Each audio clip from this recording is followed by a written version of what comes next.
Welcome to this lecture on cell biology, specifically focusing on tight junctions. Have you ever wondered how your body keeps different fluids from mixing? Or how your stomach contains its strong acids without digesting your own organs? The answer lies in microscopic structures that act as the ultimate biological sealants. Today, we are going to explore exactly what these structures are, how they function at a cellular level, and how scientists measure their strength in the laboratory. Let us dive in and uncover the secrets of tight junctions. To start, let us build an intuitive understanding of what tight junctions do. Imagine you are on a boat, and the hull is constructed from wooden planks placed side by side. If you just place those planks next to each other without anything in between, water will inevitably seep through the microscopic gaps, and the boat will sink. To prevent this, you need a waterproof sealant, or caulk, between every single plank. In the human body, our organs are lined with sheets of cells that act just like those wooden planks. To prevent fluids, toxins, or bacteria from leaking through the gaps between these cells, our bodies use specialized cellular caulk called tight junctions. They keep our internal compartments strictly separated. Now that we understand the basic idea, let us look at the formal biological definition. Tight junctions are scientifically known as zonula occludens. You will primarily find these specialized connection complexes in animal cells, specifically within epithelial and endothelial tissues, which are the tissues that line the surfaces and blood vessels of our bodies. Structurally, they are not just a single spot of glue. Rather, they form a complex, branching network of sealing strands. These strands completely encircle the top portion, or the apical end, of each cell. By doing so, they effectively stitch adjacent cells tightly together, creating a continuous, unbroken sheet of tissue that is ready to act as a formidable barrier.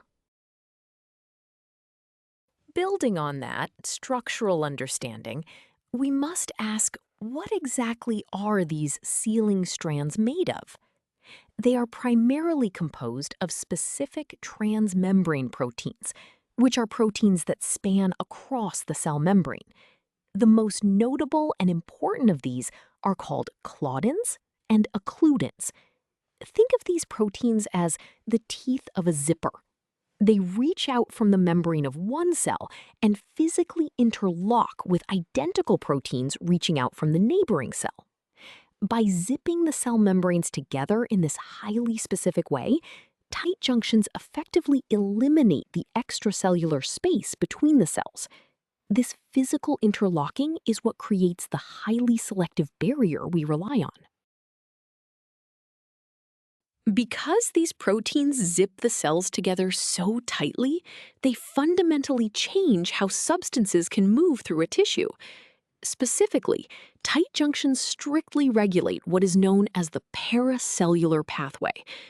The paracellular pathway is simply the route that substances would take if they tried to squeeze between the cells, rather than going through them. By blocking this pathway, tight junctions force molecules, ions, and nutrients to enter the cell directly through its membrane. This is a crucial evolutionary advantage because it allows the cell itself to act as a gatekeeper, controlling exactly what is allowed to pass through the tissue layer and what is kept out. Let us visualize everything we have discussed so far with this diagram.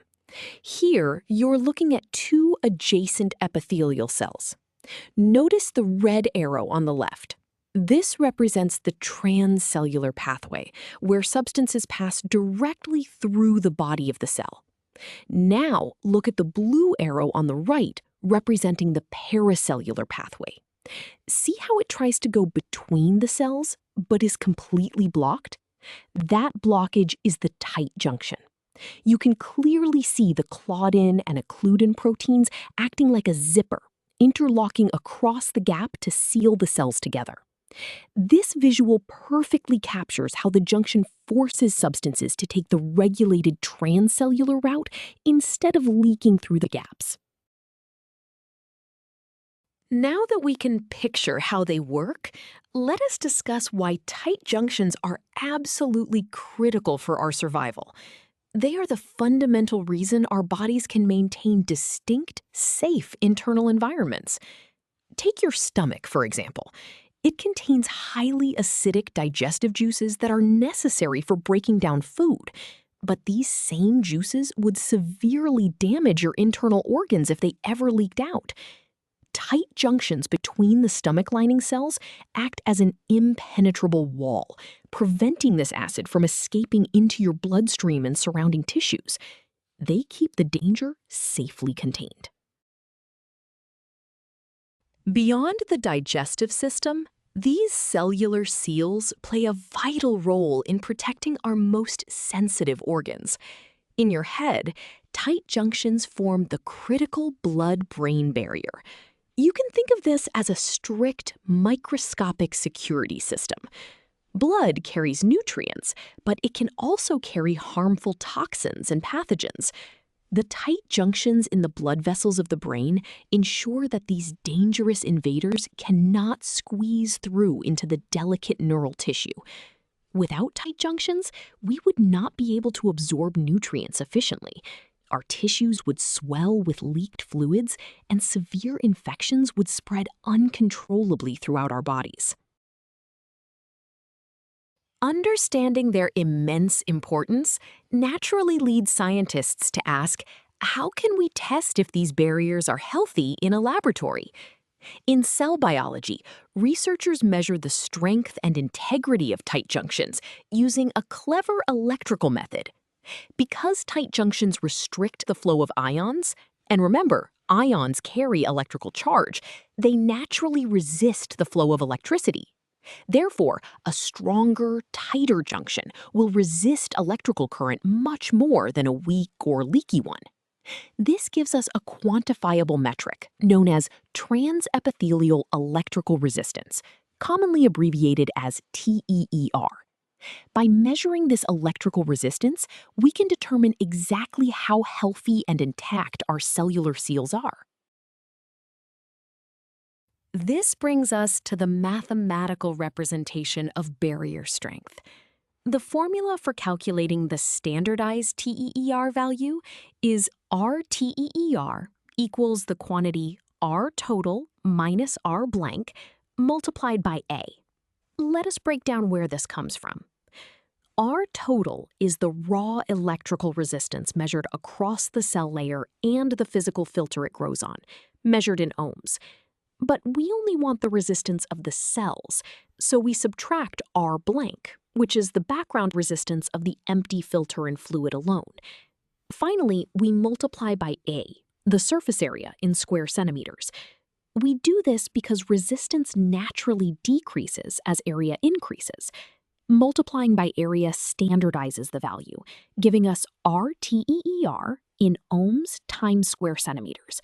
If junctions are healthy, R total goes up, causing RTEER to increase. Let us apply this formula to a concrete example.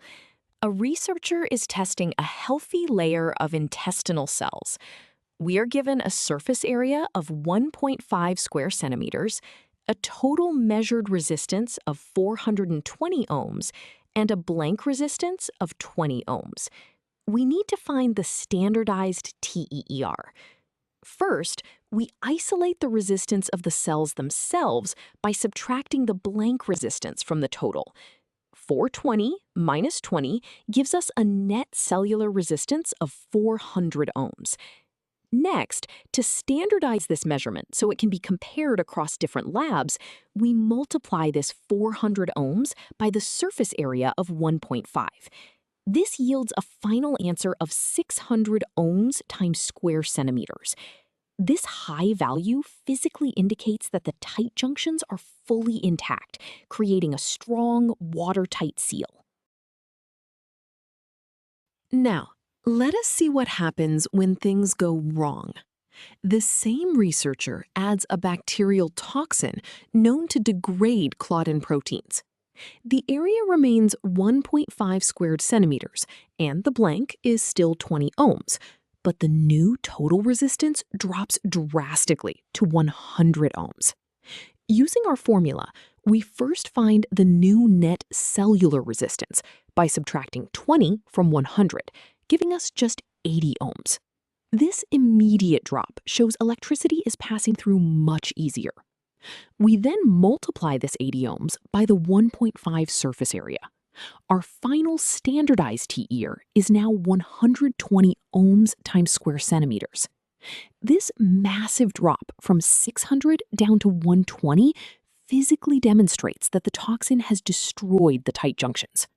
The barrier is now leaky, which in a human body would lead to severe infection. To wrap up our lecture, let us review the most important ideas we have covered. First, tight junctions are essential biological seals that stitch adjacent cells together, preventing unwanted leakage between compartments. Second, they rely on interlocking transmembrane proteins, specifically claudins and occludins, to completely block the paracellular pathway. Third, these structures are what allow our bodies to maintain distinct internal environments, like keeping stomach acid in the stomach and protecting the brain from blood-borne toxins. Finally, we can mathematically quantify the health of these seals using transepithelial electrical resistance, where a higher value means a stronger, healthier barrier. You now have a solid understanding of both the biology and the physics of tight junctions.